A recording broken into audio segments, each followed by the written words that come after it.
Very good evening to all the students. Now let's start with the rule number 6. Rule number 5 आपका previous class में था. Respect और respects हमने last end पर over किया था. अब हम आगे beyond the level बढ़ते हैं. तो beyond the level में rule number 6 है हमारे पास. Rule number 6 क्या कहता है? Important rule है plus easiest rule है. ठीक है.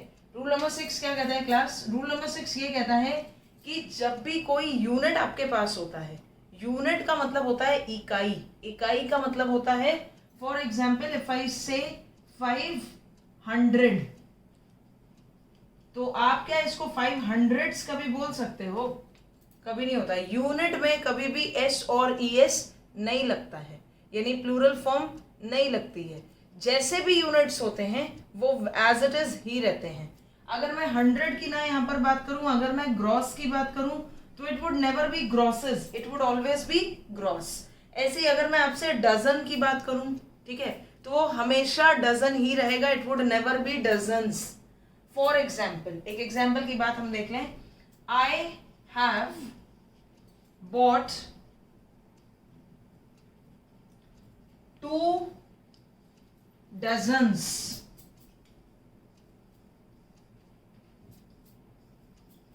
पेन्स. तो यहां पर एक एरर है और वो एरर क्या है? आपके यूनिट में एस और ईएस लगा है. यूनिट में कभी भी एस और ईएस नहीं लगता है. जब कभी भी आपके सामने एक सेंटेंस आए, उस सेंटेंस में किसी भी वर्ड के साथ यूनिट लगा हो, ठीक है, तो यूनिट लगने का मतलब है केवल यूनिट ही होगा, एज इट इज होगा, उसका सिंगुलर और प्लूरल फॉर्म से कोई भी मतलब नहीं है. यानी एस और ईएस उन डजन, 100, 1000 के साथ कभी भी नहीं लगेगा. ठीक है. एक दर्जन पेन दे दो, दर्जनों थोड़ी बोलते हो, तो दर्जनों is the word comes under plural form. ठीक है, हमें दर्जन को देखना है, तो दर्जन को देखने के लिए क्या करना है? डजन को देखना है, ना कि डजन्स को देखना है. ठीक है, ये था आपका रूल नंबर 6. तो रूल नंबर 6 हमारा दोबारा से एक बार पढ़ लो. क्या होता है रूल नंबर 6? ये होता है क्लास कि जब भी आपके सेंटेंस में कोई यूनिट आती है, कोई इकाई आती है, तो वो एज इट इज रहेगी, वो कभी भी आपकी सिंगुलर और प्लूरल फॉर्म को होल्ड नहीं करती है. It would never be dozens, it would always be dozen. पर एक एक्सेप्शन है. भाई इंग्लिश में एक्सेप्शंस बहुत होते हैं. ठीक है, बहुत सारे एक्सेप्शंस होते हैं. एक काम आप करोगे, दूसरे में एक्सेप्शन आ जाएगा. सेम यहाँ पर एक रूल है जरूर, लेकिन अब इसके बाद भी एक एक्सेप्शन आ गया है. लेकिन वो एक्सेप्शन बहुत इजी है और हम आपको एक एक्सेप्शन का डिफरेंस भी आपको बता देंगे. पहला एग्जाम्पल तो ये था. सेकेंड एग्जाम्पल जस्ट यही होगा, लेकिन थोड़ा सा चेंज होगा. भाई क्या चेंज होगा? I have bought 2 dozen of the pens. Changes देख लो भाई क्या होंगे. चेंजेस ये हैं. क्या चेंजेस हैं? पहला चेंज ये हो गया कि डजन और पेन्स के बीच में दा लगा हुआ है, और उससे भी बढ़कर एक चेंज हो गया, वो ये लगा है ऑफ. अब इसमें अभी भी एक एरर है. क्या एरर है? एरर ये है, अभी आपको बोला गया है कि कभी भी किसी यूनिट पर एस और ईएस नहीं लगता है. क्लियर बात है. ठीक है, लेकिन सेकेंड सेंटेंस में हम क्या देखते हैं? पेन के साथ क्या लगा है? दा लगा है. अगर पेन से पहले दा, दीज, दिस, अवर, माई, ये वर्ड्स अगर आते हैं, तो इसको ब्रिजिंग करने के लिए आपको डजन पर क्या लगाना होगा?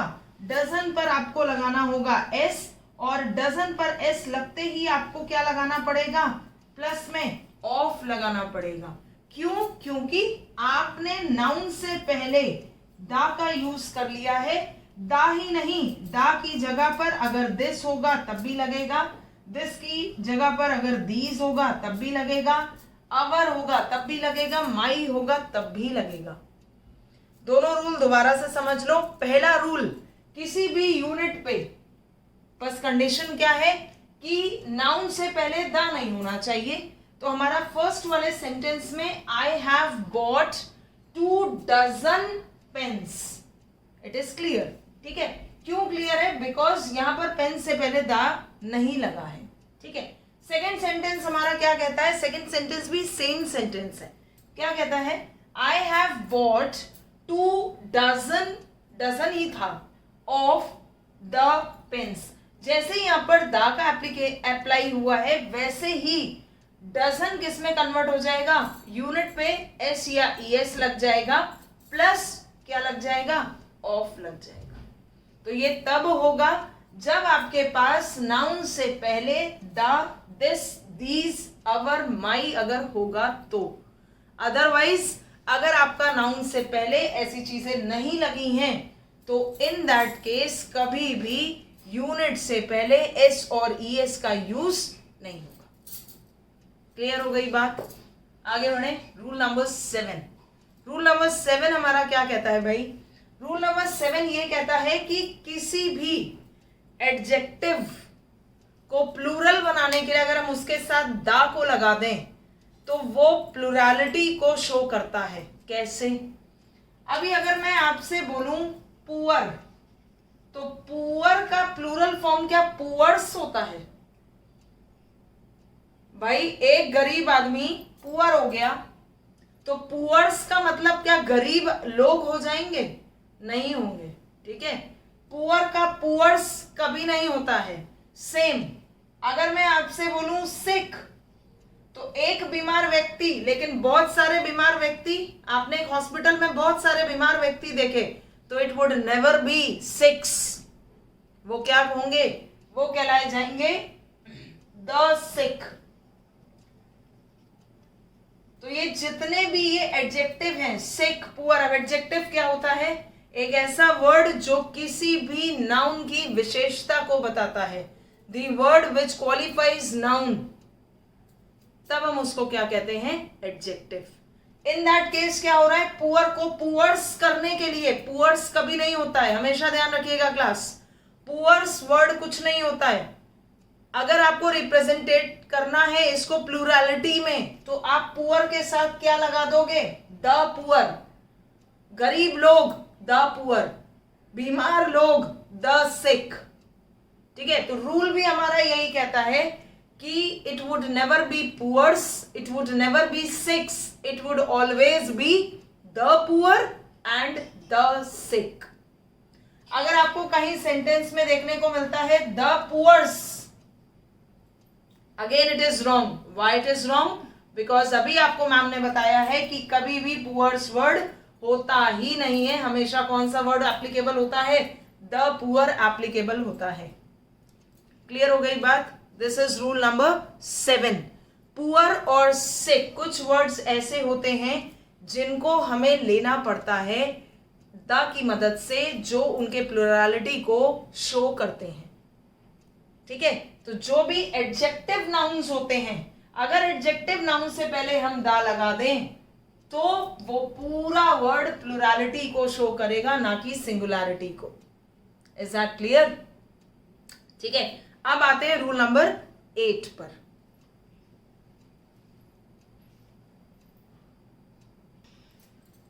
चलिए class, coming back to the next rule, that is rule number 8। अब आपका रूल नंबर 8 क्या कहता है? रूल नंबर 8 बहुत ही सिंपल है भाई। रूल नंबर 8 ये कहता है, आपने बहुत सारे वर्ड्स ऐसे देखे होंगे जो सिंगुलर भी होते हैं और प्लूरल में भी यूज होते हैं। फॉर एग्जाम्पल, एक बहुत बढ़िया एग्जाम्पल है, मैचेस देखने में सभी को इंटरेस्ट है। ठीक है, 2020 भी देखते हो, वनडे मैच भी देखते हो, वर्ल्ड कप भी देखते हो, सब देखते हो। उसमें एक वर्ड आता है इनिंग, तो it would never B inning, it would always B innings.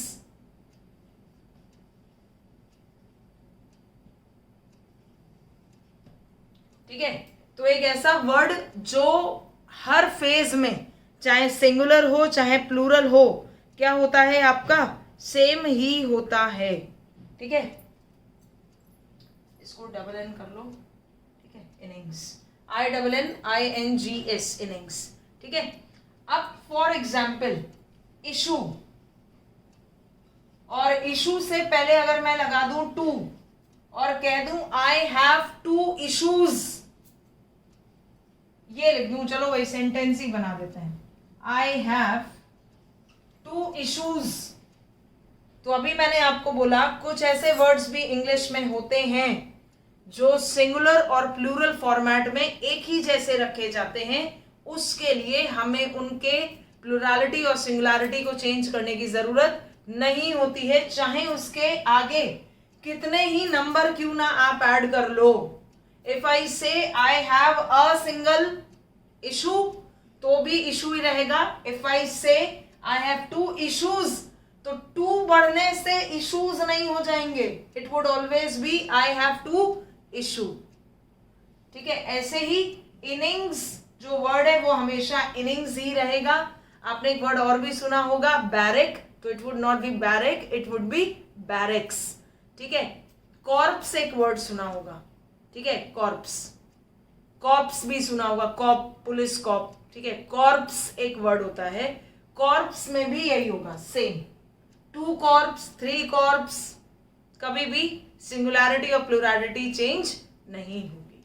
Same with these innings और इश्यूज। अगर मैं यहां पर सेंटेंस लिख दूं I have a single issue, तो दिस इज करेक्ट। और अगर यहां पर ये लिखा है आई हैव 2 इश्यूज, तो आई हैव 2 इश्यूज में कभी भी इश्यूज नहीं होगा, ये इश्यूज वर्ड आपका गलत हो जाएगा और इसको आपको करेक्ट करके क्या लिखना होगा, इशू। क्लियर हो गई बात। ऐसे ही इंफॉर्मेशंस नहीं होता है, अ पीस ऑफ इंफॉर्मेशन होता है या फिर इंफॉर्मेशन होता है। क्लियर हो गई बात। तो this is your rule number 8। Rule number 8 क्या कहता है कि कुछ ऐसे वर्ड्स भी हमारे पास होते हैं जो सिंगुलर और प्लूरल में एक जैसे रहते हैं। ठीक है, और वो वर्ड्स आपके कैसे हो गए, सपोज इशू, तो 2 सेंटेंस दिए मैंने आपको, आई हैव 2 इश्यूज, तो इश्यूज नहीं होगा बिकॉज इश्यूज कोई वर्ड नहीं होता, it would always be I have 2 issue, हमेशा इशू ही रहेगा, इश्यूज कभी नहीं होगा। क्लियर हो गई बात। ठीक है, अब बढ़ते हैं आगे रूल नंबर 9 पर। और रूल नंबर 9 हमारा बहुत ही अच्छा है। रूल नंबर 9 हमारा ये कहता है क्लास, अगर हमारे सेंटेंस की स्टार्टिंग 1 ऑफ से होती है, ध्यान रखना, अगर हमारा कोई भी ऐसा सेंटेंस जो 1 ऑफ से स्टार्ट होता है या फिर ईच ऑफ से स्टार्ट होता है या फिर ईदर ऑफ से स्टार्ट होता है या फिर नीदर ऑफ से स्टार्ट होता है या फिर एवरी ऑफ से स्टार्ट होता है, इन सारे वर्ड से अगर हमारा कोई भी सेंटेंस स्टार्ट होता है तो हमेशा हमेशा आप एक चीज का ध्यान रखिएगा, 1 ऑफ के साथ आपका 1 इतना इंपॉर्टेंट नहीं है, 1 इतना इंपॉर्टेंट नहीं है। ऑफ के बाद हमेशा आपका नाउन कैसा होगा, हमेशा आपका नाउन आने वाला प्लूरल ही होगा। अब एक ट्रिक है, ट्रिक क्या कहती है आपकी, ट्रिक क्लास ये कहती है कि जब भी आपके सेंटेंस में ऑफ लगा होता है, जब भी आपके सेंटेंस में ऑफ लगा होता है तो उसके बाद आने वाला नाउन हमेशा प्लूरल ही होता है। ठीक है, अब इसमें 1 ऑफ को नहीं ध्यान रखना है, ऑफ को ध्यान रखना है। दोबारा से समझ लो, कोई आ गया था भाई, ऐसे लेक्चर लेते हैं, अब कोई आ जाता है तो ऐसे ही करना पड़ता है। ठीक है, थोड़ा बहुत आवाज आ जाए तो उसके लिए माफ कर देना अपनी मैडम को। ठीक है, चलिए फिलहाल 1 ऑफ को अगर हम देखें, 1 ऑफ सेंटेंस में अगर 1 को छोड़ो, ऑफ अगर आ रहा है, 1 of, each of, either of, neither of लगा होगा, एवरी ऑफ, ठीक है, बोथ ऑफ, सेवरल ऑफ, ठीक है, various of, very few of, a few of, कुछ भी लगा हो उसके साथ अगर ऑफ लगा है तो हर कंडीशन में समझ लो भाई। ठीक है, धुआंधार पढ़ाई है इसलिए धुआंधार पढ़ाई के साथ आपको बता दें, ऑफ के साथ हमेशा नाउन कैसा होना चाहिए, the noun will always be plural noun. कभी गलती नहीं करोगे अगर दिमाग में रहेगा तो। जैसे एक सेंटेंस दे दें, ठीक है, अब सेंटेंस एक बहुत बढ़िया सा लिख देते हैं, ठीक है, नीचे लिख देते हैं, चलिए, 1 of the boy was innocent. 1 of the boy was innocent. ठीक है, तो जरा कमेंट बॉक्स में पहले कमेंट करके ये बता देना कि इसमें एरर क्या है। 1 of the boy was innocent, इसमें एरर पहले बता देना कि इसमें एरर क्या है। ठीक है, 1 of the boy was innocent, इसमें आप एरर मुझे बता देना कि क्या एरर है, तो कमेंट बॉक्स में कमेंट करके बता देना। नहीं बता सकते हो तो मैं बता देती हूँ आंसर, फिलहाल कमेंट कर भी देना, ठीक है। वन ऑफ द बॉय कभी नहीं होगा, हमेशा बॉयज होता है, ठीक है। क्यों बॉयज होता है? क्योंकि भाई वन लगा है और वन के बाद कौन लगा है? वन के बाद ऑफ लगा है। और अभी आपको मैम ने बताया है कि जब भी कुछ ऐसे वर्ड्स जिनके साथ ऑफ लगा होता है तो उनके साथ हमेशा आने वाला नाउन कैसा होता है? प्लूरल होता है, ठीक है। एक सेंटेंस और नोट कर लो, इसको आप कमेंट बॉक्स में कमेंट करके मुझे बताना कि यहाँ पर एरर क्या है, ठीक है। सेंटेंस है आपका, देखिए class, either of the girl is shy. Either of the girl is shy. Either of the girl is shy, ठीक है। ये मैं आपको नहीं बताऊंगी, आप मुझे कमेंट करके बताएंगे। सेंटेंस है आपके पास, either of the girl is shy, इसमें एरर क्या है, ठीक है। बढ़ते हैं आगे। आगे आपका रूल नंबर है कौन सा? Come to the next rule, that is rule number 10। ना रूल नंबर 10 क्या है भाई? रूल नंबर 10 बहुत ही इजी है, ठीक है। रूल नंबर 10 क्या कहता है? सारे रूल इजी होते हैं, बस समझने की देर होती है, ठीक है। रूल नंबर 10 ये कहता है कि हमारे पास कुछ ऐसे वर्ड्स भी होते हैं, for example brick, wood, glass, ठीक है। इन वर्ड्स का प्लूरल फॉर्म कभी नहीं बनता है। अगर मैं आपसे कहूं my house is made up of bricks, तो it would never be bricks, it would always be brick. कुछ वर्ड्स ऐसे होते हैं जिनके कभी भी प्लूरल फॉर्मेट्स बनते ही नहीं है। अगर इसका प्लूरल बन जाएगा ना वुड का, तो वुड का प्लूरल बन जाएगा तो वुड्स अगर हो जाएगा तो उसे जंगल कहेंगे, उसे फिर वो वुड हम कहेंगे ही नहीं, उसे हम लकड़ी कहेंगे ही नहीं। इसलिए इन वर्ड्स के कभी भी प्लूरल फॉर्मेट नहीं बनते हैं। फॉर एग्जाम्पल, एक एग्जाम्पल आपको देते हैं, ठीक है। एग्जाम्पल है आपके पास, your house is made of stones. Your house is made of stones. तो ध्यान रखिएगा क्लास, कभी भी स्टोन्स नहीं होता है, बिकॉज स्टोन्स कोई वर्ड नहीं है, हमेशा क्या होगा? स्टोन ही रहेगा।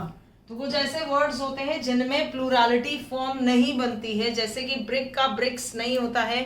लेकिन अगर वुड का वुड्स आपने कर दिया तो वुड का मतलब तो लकड़ी होता है, लेकिन वुड्स का मतलब जंगल हो जाएगा, और जंगल से थोड़ी घर बनता है, ठीक है। चलिए नेक्स्ट रूल आते हैं, रूल नंबर 11। रूल नंबर 11 बहुत अच्छा रूल है, और आप लोगों ने इस रूल को लेकिन कभी अपने लाइफ स्टाइल में यूज नहीं किया है, ठीक है। रूल नंबर 11 ये कहता है, हो सकता है कईयों ने वर्ड ही ना सुना हो। रूल नंबर 11 ये कहता है, हमारे पास दो वर्ड्स होते हैं। एक वर्ड होता है ब्रदर, सुना है? ब्रदर का प्लूरल बनता है ब्रदर्स, ठीक है। और एक प्लूरल और बनता है इसका ब्रदरन। ये ब्रदरन वर्ड बहुत मुश्किल से लोगों ने सुना होगा, जो पढ़ते हैं शायद उन्होंने ही सुना होगा, या जो कॉम्पिटिटिव में हो उन्होंने ही सुना होगा, या जो एस्पिरेंट है उन्होंने ही सुना है। अधिकतर लोग ब्रदर की जो प्लूरल फॉर्म लिखते हैं वो ब्रदर्स ही लिखते हैं, बिल्कुल सही है, वो भी प्लूरल फॉर्म है, मैं कब कह रही हूँ कि गलत है, ठीक है। लेकिन यहाँ पर सेंस दूसरा है। सेंस क्या दूसरा है ये आपको समझना है। जो ब्रदर है तो ब्रदर का ब्रदर्स होता है, ठीक है, यानी क्या हो गया? Same blood relation. जहां पर सेम ब्लड रिलेशन ना हो वहां पर कौन हो गए? ब्रदरन हो गए। ये हम यूज ही नहीं करते हैं भाई। दो फ्रेंड्स थे, दो फ्रेंड्स ने मिलकर एक शॉप खोल ली और लिख दिया मोहन एंड ब्रदर्स, तो वो ब्रदर्स खून का रिलेशन थोड़ी हुआ। लेकिन अब वही बात है, ब्रदरन कैसे लिख देंगे शॉप के ऊपर, मोहन एंड ब्रदरन, तो ये पॉसिबल नहीं है। तो ये रूल केवल एस्पिरेंट्स रूल है, ये केवल कॉम्पिटिटिव इंग्लिश का रूल है, ठीक है। रूल ये कहता है कि जब भी सेम ब्लड रिलेशन को हम फॉर्मेट में देखते हैं तो वो ब्रदर्स को होल्ड करता है। लेकिन अगर डिफरेंट ब्लड रिलेशन होता है, डिफरेंस आता है ब्लड रिलेशन में, तो वहां पर आपका क्या होता है? ब्रदरन वर्ड हम यूज करते हैं, ठीक है। नेक्स्ट रूल आ जाओ भाई। नेक्स्ट रूल बहुत ही इजी, लेकिन इसका आंसर होगा नहीं किसी के पास।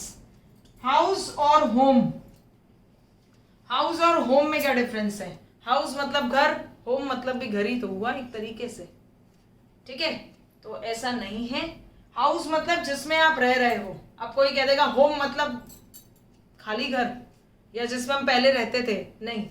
House means the place where you are living, जहां पर आप रह रहे हो. The place where you are living is the house. Home किसे कहेंगे? जो आपका नेटिव प्लेस होता है उसको हम होम कहते हैं. जो भी हमारा नेटिव प्लेस होगा, जो भी हमारा पुश्तैनी घर होता है, जहां पर आपने जन्म लिया है, योर बर्थ प्लेस, वहां पर हम उसको कहेंगे नेटिव प्लेस यानी home. My home town is Gwalior. मेरा है नहीं, बता रही हूँ एक सेंटेंस. ठीक है, तो मैं ये थोड़ी बोलती हूँ my house town is Gwalior. क्या बोलती हूँ? My home town is Gwalior. ठीक है. एल्स हाउस नंबर, एड्रेस लिखते हो तो होम नंबर लिखते हो, हाउस नंबर लिखते हो. जब भी एड्रेस लिखते हो तो HNO लिखते हो. ये HNO की फुल फॉर्म पता है? ये HNO की फुल फॉर्म होती है हाउस नंबर, ना कि होम नंबर.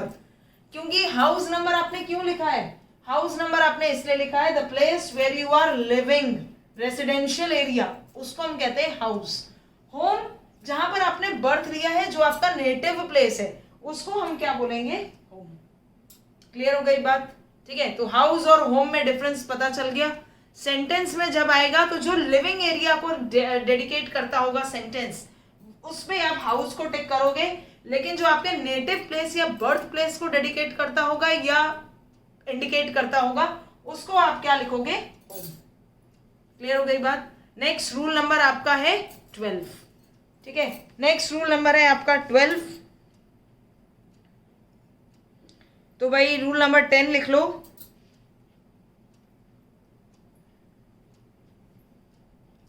रूल नंबर 10 है आपका. ठीक है, रूल नंबर 10 में आप, रूल नंबर 10 हो चुका है. Rule number 11, rule number 12, rule number 13 है ये. ठीक है, रूल नंबर 13 में भाई ये वाला 10 था ब्रिक वाला, 11 हो गया ब्रदर वाला, हाउस हो गया 12th वाला, और 13th पर आते हैं. रूल नंबर 13 हमारे पास है डाई. ठीक है, डाई, DIE वाला, मरना. लेकिन जैसे ही इसका प्लूरल फॉर्म बना, ये हो गया डाइस. ठीक है, एक हो गया डाइस, DIES, डाइस हो गया, और एक आपका हो गया डाइस. ये डाइस होता है पासा, लूडो का पासा, रूबिक्स क्यूब जिसे आप कहते हो. और एक डाइस, इस डाइस को कहते हैं स्टैंप लगाना यानी मोहर लगाना. बहुत सारे मोहरें ऑफिसेज में लगी होती हैं, रखी होती है बैंक्स वगैरह में, ऑफिशियल कॉर्पोरेट सेक्शंस में लगी होती हैं, उनको हम कहते हैं डाइस. तो ऐसा नहीं है डाई का मतलब हो गया मर गया, तो बहुत सारे लोग मर गए तो मुझे डाइस कह देंगे, नहीं. ठीक है, ये चीजें आपको समझनी है. ये डाइस का मतलब क्या होता है? स्टैंप यानी मोहर. और इस डाइस का मतलब होता है, उसका प्लूरल फॉर्मेट में डाइस का मतलब होता है पासा यानी लूडो, लूडो का पासा. ठीक है, किसी का भी पासा, पासा पासा होता है. 6 क्यूब, रूबिक्स क्यूब. ठीक है, अब आ जाओ भाई नेक्स्ट. 13th हो गया डाइस वाला. 14th पर आ जाओ भाई. ठीक है, 14th रूल क्या कहता है हमारा? 14th रूल पता होगा, ये सबको, अधिकतर लोगों को पता होता है ये रूल. 14th वाला, क्लॉथ और क्लोथ्स. भाई जिस क्लोथ्स में ES लगा है वो रेडीमेड कपड़े हैं जो बिल्कुल तैयार हैं पहनने के लिए, अगर ES लगा है तो. ठीक है, लेकिन जो क्लॉथ होता है, ये कपड़ा रेडी नहीं होता है, ये थान का कपड़ा होता है जिसे हम कहते हैं क्लॉथ. ठीक है, in summer season we wear cotton cloth या कॉटन क्लोथ्स. कॉटन क्लोथ्स, हम बने बनाए कपड़े पहनते हैं, थान थोड़ी लपेट लेंगे. ठीक है, चलिए तो समझ गए. क्लॉथ इज थान, single piece of a cloth, single piece किसी भी कपड़े का. लेकिन क्लोथ्स आपके क्या होते हैं? क्लोथ्स आपके रेडी टू वियर होते हैं, बिल्कुल ready to wear. They are made just like, कि बिल्कुल रेडी है, बस आपने आना है और उसको पहन लेना है. ठीक है, रूल नंबर 15. रूल नंबर 15 पर आ जाओ भाई. रूल नंबर 15 आपका क्या है? रूल नंबर 15, तो रूल नंबर 15 आपका कहता है जीनियस. जीनियस मतलब जाहिर सी बात है भाई बुद्धिमान. ठीक है, जीनियस मतलब बुद्धिमान. अब जीनियस वर्ड का प्लूरल बनता है, तो जीनियस वर्ड का प्लूरल बनता है जीनेसेस. ठीक है, जीनियस वर्ड का प्लूरल क्या बनता है? जीनेसेस. और एक वर्ड और बनता है जिसको हम कहते हैं जिनी, GENII, जीनेसेस और जिनी. तो जीनेसेस तो हम प्लूरल के साथ यूज करते हैं, लेकिन जिनी आपका एंजल को बोलते हैं. वो अलादीन के साथ जो जिनी था उसी को हम एंजल बोलते हैं. ठीक है, और जो जीनियस वर्ड होता है उसका प्लूरल क्या बनेगा, जीनसेस बनेगा। तो ये तो हम एप्लीकेबल है, ये हम यूज करते हैं। ठीक है, चलिए अब हम आगे, इसमें एक क्लास और होगी आपकी रूल्स ऑफ नाउन की। ठीक है, क्योंकि अभी आपका आगे रह गया है एपोस्ट्रोफी वाले रूल्स रह गए हैं, जिसे हम नॉन लिविंग वाले भी कहते हैं पार्ट। ठीक है, तो अभी आपका वो रह गया, यानी आपके केसेस रह गए हैं नाउन के। ठीक है, अगर सिंपल लैंग्वेज में बात करूं तो नाउन के केसेस अभी क्लास रह गए हैं, इसलिए एक क्लास और मुझे चाहिए होगी, क्लास 4, जो आपके आएंगे कल के क्लास में। ठीक है, तो कल हम आपसे मिलेंगे। कोई भी डाउट अगर होता है आज की क्लास में तो कमेंट बॉक्स में कमेंट कर दीजिएगा, और चैनल को लाइक और सब्सक्राइब कर लीजिएगा, बिकॉज अपकमिंग एग्जाम्स आ रहे हैं और इंग्लिश की जरूरत सभी को है। ठीक है, चलिए मिलते हैं आपसे नेक्स्ट क्लास में। Thank you very much class.